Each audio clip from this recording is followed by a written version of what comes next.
Maestro సిండికేట్లో మీ personal and business promotions కోసం కింది నెంబర్కు కాంటాక్ట్ చేయండి.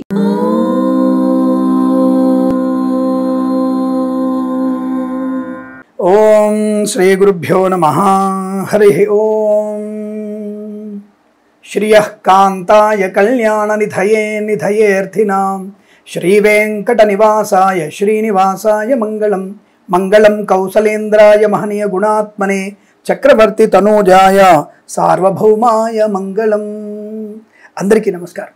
వ్రతానాం ఏకాదశి వ్రతం ఉత్తమం. ప్రతి మాసము కూడా 2 సార్లు వచ్చేటువంటి వ్రతము ఏకాదశి వ్రతం. మనకి జూలై మాసంలో 21/7/2025 సోమవారం రోజున రోహిణి నక్షత్రంతో ఉన్నటువంటి ఏకాదశి. దీనిని కామదైక ఏకాదశి అంటారు.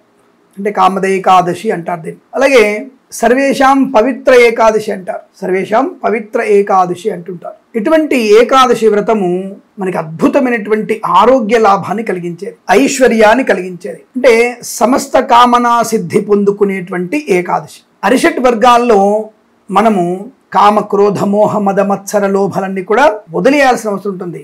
అలాంటిది కామదైకాదశి ఏమిటి స్వామి అంటే, ఈ కామదైకాదశి అనేది మనలో ఉండేటువంటి కామతాపాన్ని నశింపజేసి మంచి ఔన్నత్యాన్ని, ఆనందాన్ని, కోరికంటే చెడ్డ కోరికల నాశనాన్ని కలిగించి సత్కర్మ కార్యానుష్ఠానాన్ని కలిగిస్తుంది కామక ఏకాదశి. కాబట్టి ఈ ఏకాదశి వ్రతం మనము ప్రతి ఏకాదశి పవిత్రమైనటువంటిది. అత్యంత పుణ్యకర్మలను ఆచరించడానికి విష్ణునామ సహస్రనామ పారాయణం కానీ విష్ణునామం కానీ పారాయణం చేసేటువంటి పవిత్రమైన, అంటే ప్రతిరోజు చేయొద్దని కాదు, ఏకాదశి రోజు కనుక మనటువంటి భగవన్నామ స్మరణ చేస్తే, నమో భగవతే వాసుదేవాయ అన్నటువంటి మంత్రాన్ని జపము చేస్తే ఐశ్వర్య ప్రాప్తి కలుగుతుంది. ఏకాదశి వ్రతం రోజున మనము దాన ధర్మాదులు చేస్తే మనకి అదృష్టం కలిసి వస్తుంది. అదృష్టం కలిసి వస్తుందనడానికి మనం దానం చేయక్కర్లా, దానము చేసి దానంతా కదా మీ పుణ్యబలం ప్రాప్తిస్తుంది. కాబట్టి ఇటువంటి ఏకాదశి వ్రతాన్ని మనము తప్పకుండా ఆచరించాలి. అసలు ఏకాదశి వ్రతం ఎలా చేయాలి స్వామి అంటే, సమస్తమైనటువంటి ఘడియల్లో, అంటే ఈ ఏకాదశి పవిత్రమైనటువంటి పుణ్య ఘడియల్లో అన్ని గంటల్లో ఘడియల్లో కూడా భగవన్నామ స్మరణ మాత్రమే చేయాలి. అందులోనూ శివప్రీతి అయినటువంటి సోమవారం రావడం, ఎందువాసర శివప్రీతి.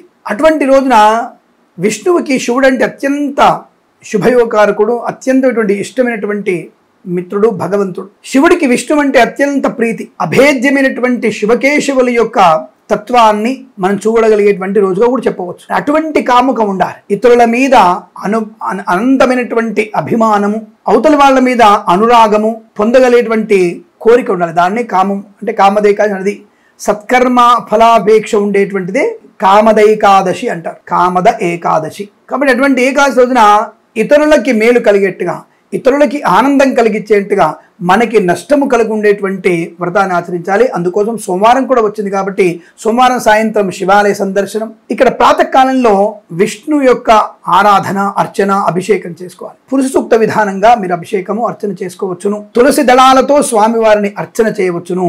సాయంత్రం శివుణ్ణి మారేడు దళాలతో అర్చన చేయవచ్చును.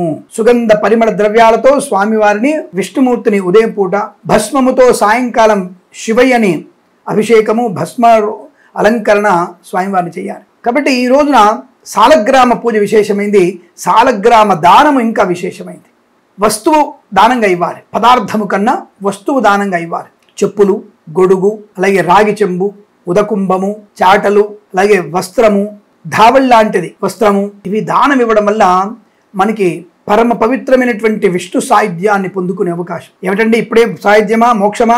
నీ యొక్క కాలగమనంలో నీ యొక్క ఆయువు తీరినప్పుడు తర్వాత మోక్షాన్ని పొందుకునే అవకాశం. కాబట్టి ఇటువంటి ఏకాదశి పర్వదినంలోనే మనము అనేకటువంటి పుణ్యకర్మలు ఆచరించాలి. విశ్వం విష్ణుర్వ షట్కారో భూత భవ్యద్భవత్ ప్రభు భూతకృద్భూత భూద్భావో భూతాత్మ భూతభావన. నారాయణ మంత్ర స్మరణతోనే సంసార జన్మ బంధనాన్ని తొలగిపోతాయి. జన్మ సంసార బంధనాత్, అటువంటి అనేక బంధనాల భవబంధనాల నుంచి విముక్తులయ్యి విష్ణు సాయుధ్యాన్ని, శివ సాయుధ్యాన్ని పొందుకోగలిగేటువంటి పరమ పవిత్రమైనటువంటి పుణ్యతిథి ఏకాదశి తిథి. ఈ రోజున తప్పకుండా మీరు శుభ సంతాన ప్రాప్తి కొరకు, సమాజానికి ఉపయోగపడే సంతానం కొరకు, ఐశ్వర్యం కొరకు, మహాలక్ష్మిని ప్రసన్నం చేసుకోవడానికి తప్పకుండా ఈ యొక్క ఏకాదశి వ్రతాన్ని ప్రాతకాలంలో ప్రారంభం చేసి మరునాడు ద్వాదశి వరకు నక్తముగా ఉంటూ పారణ చేసి, ద్వాదశి పారణ చేసి అంటే ఎవరికన్నా బీదవారికి, బ్రాహ్మణుడికి అన్నదానం చేసి ఆ తదుపరి మీరు భోజనం చేసిన వారికి అత్యంత పుణ్యప్రదము, ఐశ్వర్యము. కాబట్టి ఇటువంటి ఏకాదశి వ్రతాన్ని చేదార్చుకోకండి. అన్ని రాశుల వారు, ఎందుకంటే ఈ మధ్య మనకి గ్రహ మార్పు కూడా వచ్చేస్తుంది. రవి సంక్రమణం జరిగిపోతోంది. రవి దక్షిణాయనంలోకి వచ్చేసాడు. అంటే రవి సంక్రమణం కర్కాటక సంక్రమణమే దక్షిణాయనం వచ్చేసింది. దక్షిణాయనంలో మొట్టమొదటి మనకి ఏకాదశి కూడా ఉంది ఇప్పుడు. అంటే ఈ విశ్వావసనామ సంవత్సరంలో దక్షిణాయనంలో మొట్టమొదటి ఏకాదశి. కాబట్టి ఏకాదశి వ్రతాన్ని తప్పకుండా చేయండి. ఇందులో రోహిణి నక్షత్రం ఉంది. నేనైతే ఏ రోజైతే మనకి పండగలు ప్రత్యేకమైనటువంటి రోజులు వచ్చాయో ఆ నక్షత్రం ఉందో ఆ రాశి వారు తప్పకుండా మీరు ఆ వ్రత కార్యక్రమాలు చేయండి, పూజల్లో పాలు పంచుకోండి. ఈ రోజున రోహిణి నక్షత్రం ఉంది కాబట్టి వృషభ రాశి వారు తప్పకుండా మీరు ఈ వ్రతాన్ని, ఏకాదశి వ్రతాన్ని ఆచరించండి. ఈ వృషభ రాశి వారికి తప్పకుండా చేయగలిగేటువంటి వ్రతము.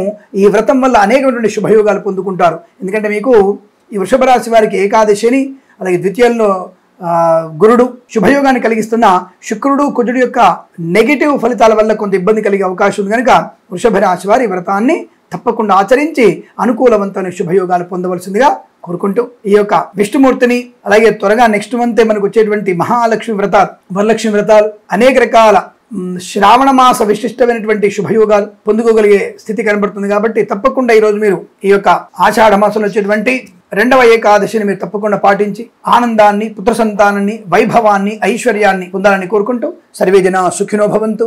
ప్రేమతో మీ కిరణ్ శర్మ.